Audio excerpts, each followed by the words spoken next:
Wadia college of कॉमर्सचा 58वा स्थापना दिन आज मोठ्या दिमाखात संपन्न होत आहे। या महाविद्यालयाच्या प्राचार्या वृषाली रणधीर मॅडम आणि या महाविद्यालयाचे व्यवस्थापन आणि सर्व शिक्षक आणि शिक्षकेतर कर्मचारी यांनी सातत्यपूर्ण रीतीने गुणवत्तापूर्ण काम केल्यामुळे 58 वर्षामध्ये हजारो विद्यार्थी हे कॉमर्स सारख्या विद्याशाखेतून चांगल्या तऱ्हेने मार्काने त्यांची पदवी पूर्ण करून आज समाजात चांगलं काम करत आहेत। दरवर्षी ॲल्युमिनायचा सत्कार करत असतात। याही वर्षी 2 ॲल्युमिनायचा सत्कार या महाविद्यालयाने केला आहे की ज्यांनी समाजामध्ये खूप चांगलं काम केलंय। मी या महाविद्यालयाची संस्था ज्यांनी 94 वर्ष पूर्ण केली आहे, डॉक्टर सचिन सानप सर, प्राचार्या डॉक्टर वृषाली रणधीर मॅडम, उपप्राचार्य आणि सर्व शिक्षक आणि शिक्षकेतर कर्मचाऱ्यांचे सावित्रीबाई फुले पुणे विद्यापीठातर्फे मनापासून अभिनंदन करतो आणि पुढील कार्यासाठी त्यांना मनापासून शुभेच्छा देतो। धन्यवाद। डॉक्टर शीतल कुमार रमंदळे सर यांनी जे व्याख्यान दिलं त्याच्यामध्ये प्लेसमेंट सेल कसा चालवला जावा आणि प्राध्यापकांची भूमिका काय याच्याबद्दल खूप चांगलं विवेचन केलं। त्यांनी त्रिसूत्री सांगितली त्यामध्ये विद्यार्थ्यांना इंटर्नशिप आपण दिली पाहिजे, त्यांना ऑनलाईन कोर्सेस करायला सांगितले पाहिजे आणि त्यांनी प्रत्यक्ष कार्यामध्ये सहभाग घेतला पाहिजे। म्हणजे फक्त पुस्तकी ज्ञानापेक्षा त्यांच्या इंडस्ट्रीमधला जो अनुभव आहे विद्यार्थ्यांना तो जास्त महत्त्वाचा ठरणार आहे। हल्ली विद्यार्थ्यांना वर्गामध्ये बसायला कंटाळा येतो किंवा जी आपली जेनझी टीम आहे ज्यांना एका सेकंदामध्ये रील पुढे सरकवण्याची सवय झालेली आहे, अशा मुलांना वाचनाची आवड किंवा कुठल्याही प्रकारे जास्त सखोल ज्ञान मिळवण्याचा तो छंद नाहीये। तर अशा प्रकारच्या विद्यार्थ्यांना आपल्याला नोकरीकडे वळवण्यासाठी त्यांचं प्लेसमेंटकडे लक्ष देण्याची जास्त गरज आहे आणि त्यांना विविध कंपन्यांमध्ये इंटर्नशिप करण्यासाठी उद्युक्त केलं पाहिजे, त्यांना जास्तीत जास्त मुलाखती देण्यासाठी उद्युक्त केलं पाहिजे, विद्यार्थ्यांना जास्तीत जास्त नोकऱ्या निर्माण केल्या पाहिजे आणि नोकरी मागणाऱ्या विद्यार्थ्यांपेक्षा नोकऱ्या निर्माण करणारे विद्यार्थी तयार करावेत हा खूप मोलाचा संदेश त्यांनी दिला।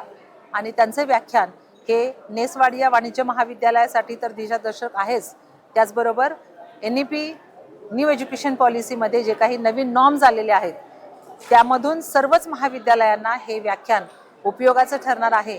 माझी अशी विनंती असेल की आपण सरांनी दिलेली त्रिसूत्री सगळ्यांनी अंमलात आणावी आणि विद्यार्थ्यांचं भवितव्य घडवण्यासाठी आपण प्रयत्न करावे।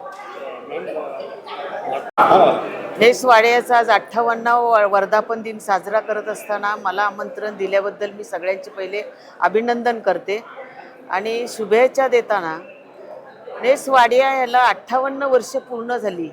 58 वर्ष पूर्ण होत असताना ज्या अडीअडचणीला ह्या लोकांनी म्हणजे वाडिया कॉलेजचा जो प्रिन्सिपलचा स्टाफ असेल, स्थापना करणारे लोक असतील, त्यांचं अभिनंदन करायला पाहिजे की कुठल्या कुठल्या परिस्थितीतून विद्यार्थी घडवलेत आणि आत्ता जो विद्यार्थी घडवण्याचा जो प्रकार वेगळ्या पद्धतीचा चालू आहे तो हा वाडिया कॉलेजमध्ये पाहायला कधी मिळत नाही आहे। अतिशय चांगल्या पद्धतीने वाडिया कॉलेजचे विद्यार्थी घडतात आणि बाहेर पडतात। तर बाहेर पडल्यानंतर विद्यार्थ्याला असं वाटतं की मी कुठे शिक्षण घेतलं आणि कशा पद्धतीने शिक्षण घेतलं, म्हणजे घरी आई वडील जे वळण लावतात ते मला वाटतं ह्या नेसवाडिया कॉलेजमध्ये मिळतं आणि नेसवाडिया कॉलेजमधले विद्यार्थी बाहेर पडताना आनंदाने बाहेर पडत असतात। आणि महात्मा फुले आणि सावित्रीबाई फुले आज मला आवर्जून त्यांचं आठवण करायला पाहिजे की सावित्रीबाईंनी आणि महात्मा फुल्यांनी जे काम केलेलं आहे ते काम करण्यासाठी अजूनही आपण तिथपर्यंत पोचलेलो नाही आहोत असं मला एकटीला तरी वाटतं। बाकीच्यांचं मला माहीत नाही आहे। बऱ्याच सिरियल चालू आहेत, त्या सगळ्यांनी पाहाव्यात आणि सावित्रीबाईंनी कसं महिलांच्यासाठी काम केलं याच्या पाठीमागं आम्ही सगळ्या उभ्या आहोत आणि आज त्यांनी केलं म्हणून मी आज तुमच्यासमोर माईकवर बोलते हे मला एक आवर्जून सांगितलं पाहिजे। त्याच्या पाठीमागे महात्मा फुले होते म्हणून सावित्रीबाई फुले शिकल्या आणि सावित्रीबाई शिकल्या म्हणून आम्ही आज कॉलेजमध्ये बोलण्यासाठी उभ्या राहिलो। म्हणजे अभिनंदन पहिलं कॉलेजच्या आधी महात्मा फुले आणि सावित्रीबाई फुले यांचं करावं असं मला वाटतं। आणि